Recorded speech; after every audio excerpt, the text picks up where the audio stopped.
Hey, I'm Holly. I'm going to be bringing my testimony. I'm bringing this purely just to encourage anyone that's going through something like this or has been going through something like this, that there is light at the end of the tunnel and that God is really faithful. Listen if you want to.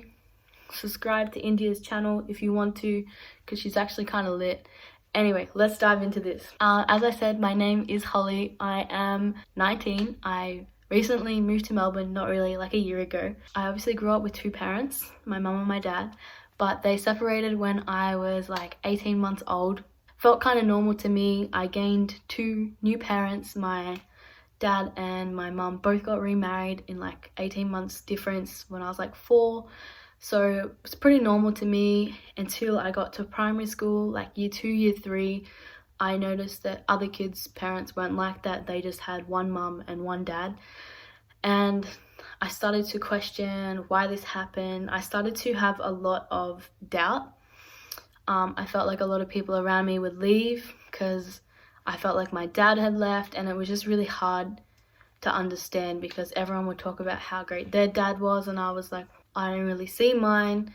Even though I had a stepdad, I wasn't really nice to him, and I can admit that now. Bless his heart, he is the nicest man ever, and I treated him so badly. I would always tell him that he wasn't my dad. I would just fight with him a lot. I'd fight with my mum a lot in primary school. I was just a really bratty child. I would start a lot of fights. I became the class clown. Like everyone, I was the annoying kid. So I was in detention a lot. But I actually ended up meeting my best friend in detention, and meanwhile I was meeting her, she told me that her dad had owned a church and he was a pastor, and I was obsessed with finding out what people's dads did. She didn't just randomly tell me this. So I knew that my mum had been looking for churches for me to go to when I went to high school, like a youth program kind of thing, because she knew I wasn't the best kid. But in the meanwhile of this, my dad and my stepmom had decided to get divorced, and because I had gained a sister from my stepmom through marriage, I thought I was going to lose my sister, and so I became really mad at my dad, and this was just a really hard thing to process. And going through a divorce in year 5 is not easy, even when you don't really live with them. It was just a really hard time. And I knew about God and I knew who he was because I went to a Christian primary school. I was kind of like, whoa, what the heck? Like, this is a big change. And so that happened in the middle of year 5. My mum started going to church, but in the midst of this, my mum and my stepdad also decided to take a break from their marriage, which was really hard for me because I was like, whoa, everyone does leave me. I never really had a stable situation. Apart from my mum was the only stable thing in my life, so that was hard to deal with. We stayed at my nan's house, I think, for like a couple of days, and then we got a new house. So moving from our family house to like some small apartment that wasn't really fun. It was the tiniest thing I've ever lived in, but my mum made it work.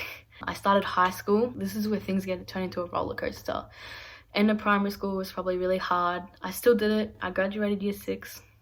Good on me. So high school, I started year 7. I had no friends because all of my friends decided to go to some other school, and I went to the most ratchet school in Albury. I don't know why I wanted to go there. I heard they had a good sporting program, and I was like, your girl wants in. I didn't even end up doing sport there because I got in so much trouble. I didn't have friends, so I was trying to make friends. I became the naughty girl or the class clown or any other. Everyone was putting labels on me. Anyway, I made best friends with this chick who was really bad for me, and I would constantly get in fights trying to be her friend, trying to win her approval. And I was just trying to win everyone's approval over by starting fights, by swearing. I think I threw a chair at a teacher. I was just not a good kid. So I'd ended up getting suspended like 4 times in 2 weeks. Even on school camp, I got threatened to get suspended. I got into a really big fight at the end of term 1 with this girl. She ended up winning. I got suspended and I got politely asked to leave the school. And so my mum decided to put me into Border Christian College. And in the midst of this change to that school, I also took up hockey, and my dad had decided to come down to a game. And that same weekend, I also decided to give my life to God at youth. I was like, you know what, new changes, I need to be in this fully. I want to see what this God guy is like. I thought about it a couple of times and I was like, you know what, let's try it. So I gave this God guy a try and it worked out really good in my favor. I ended up getting baptized and I was just all in. I was put into like young leadership programs. People saw potential in me. My senior pastor spoke a word over me saying that I'm going to be a leader for good, even though I might not believe it now. And so I had really great people around me at church. Fast forward one year, my dad came down to one of my hockey games and he was taking me back to Melbourne to meet my little sister. So my dad had ended up getting remarried and he had a kid and I wanted to meet her. And so my dad came to pick me up, and on the drive there, I knew that he'd been really quiet and we'd kind of just been really weird to talk to each other because we hadn't spoken in so long and I was going to go stay with this guy for a week. And he ended up saying to me just before we pulled into his driveway that he has cancer and he had stage 4 lymphoma, which is like, it was under here and it was growing and it was really aggressive. And so this whole week in Melbourne, I'd gone to all my dad's cancer treatments, I'd gone to Peter Mac Hospital, I'd seen everything he was going through, and that was really hard to see as like a 14-year-old, your dad in pain. But at the same time, I was really happy. I had a baby sister that I think she was learning to eat carrots at that time. And it was just a really weird experience. And I remember coming home and I was crying to my mom and I said that God hated me and I didn't want to see him again. I kind of pushed my dad out because I was scared that he was going to die because I'd seen my pop die 2 years before that to cancer as well. So that word was really hard for me to hear. But in the midst of this, I was like, you know what, I'm going to leave it to God. But I kind of pushed my dad out of the picture and I'd get mad at him a lot and I just didn't really know how to process it all.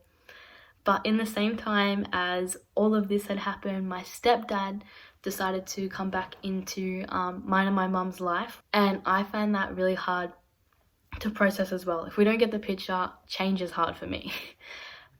So he came back in and I didn't really accept him. I still hadn't really accepted him for like 3 years properly. I kind of just let it be. And I still wasn't really talking to my dad, but I was doing well. I was doing well at school. I had really great friends. I was in a leadership program at my school. I was in a leadership program at my church. A lot of people had spoken the word leader over me and like I had words spoken about being a pastor, and I was just really chasing after my God-given dream. And so I'd gone to a Planet Shakers conference in 2017 and I felt the word Bible college be put on my life by a few leaders had spoken it over me. And I ended up doing a summer internship program through Planet Shakers College in 2017-18. I also had left school to do my Cert 4 in ministry. And yeah, so I was doing really well in that aspect. I was helping our youth team. I was just fully accelerating in my God dream. And then I turned 18 and I watched all of my friends graduate school, and obviously I didn't get to graduate because I dropped out to do Bible college, or like my Cert 4. And I really wanted to move to Melbourne, so I was trying to earn money, but that wasn't really working for me.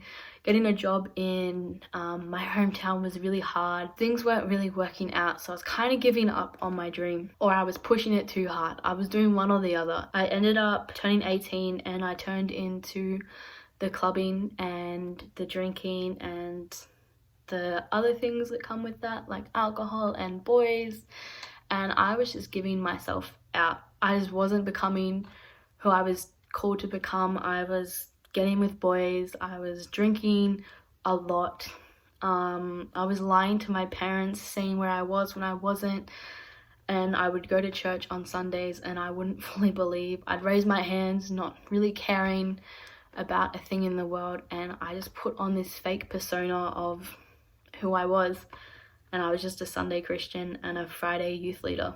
I wasn't doing it with my whole heart. And there came a point that there was one weekend and all my friends were doing drugs and alcohol and getting with boys, the things that I would normally do. And this one weekend I had a fight with my mum in the morning about this party I wanted to go to, and she said something to me that really like hit me that whole night. You're not acting like who you should be. This isn't who you're called to be. You're here for bigger things, Holly. And I was like, whatever. Like, you just don't understand the pain that I'm feeling right now. I wasn't talking to my dad. Things were just really awkward on that end. I had a lot of anger inside of me. And so I'd gone out this night and I decided not to drink, which was a bold move. And everyone was like, whoa, something's up with Holly. And we were at this club and I just wanted to go home. I went to the bathroom and I cried and I called my stepdad and I told him to pick me up, and I was crying, and the poor guy probably thought that like I was hurt, but mainly I was just having a mental breakdown. But as I was leaving that club, I turned around and I could see all the lights and all the people, and everyone was like having a good time. And I felt the voice of God, and I've never felt it this strong in my life. Be like, imagine if these people praised me. And I was like, whoa, like that hit me so deep. I went home, I got my chicken and cheese, I cried the whole way in the car with my stepdad. When I got home, I just sat on the floor and I was crying, like I couldn't stop crying. And I decided to put some Planet Shakers worship on because that always made me feel good. But I decided to believe it with my whole heart this time. I put the music on and I started crying, and I remember it so clearly. I'm trying not to cry right now. And I was like, God, I want you back. I want you in my life. I'm so sorry this isn't who I'm meant to be. I want to see people jump and praise your name, not that. And as I laid there on my carpet, I felt this warmth, and I felt this strong presence, and this voice be like, I love you and I am proud of you. So that was my big God encounter in my room, and I didn't need lights or anything with that. But I went to church the next day and I decided that this is it. This is my final altar call I'm ever doing. And so I responded to this altar call and I was like, God, I'm all in. And miraculously, when I put all of this into God's hand, accommodation in Melbourne opened up for me to move and do Planet Shakers Bible College. I broke off an addiction from alcohol. I broke off an addiction from talking to boys, and finding my purpose in that was gone. Approval of friends was gone. When I dropped that, I ended up having great friends that I have now that like I could never let go of, that encourage me to be a better person, that love on me for who I am. They don't make me be someone that I don't love. I ended up meeting really great leaders that constantly encourage me to be a better person as well. And I have a great relationship with my mum now. I have a great relationship with my stepdad, and I have a great relationship with my dad and my 2 little sisters that I now have. And pretty much when I put everything back into God's hands and I didn't hold back, everything falls into place. And I now live in my own house in Melbourne. I have really, really great friends, and I go to a really good church where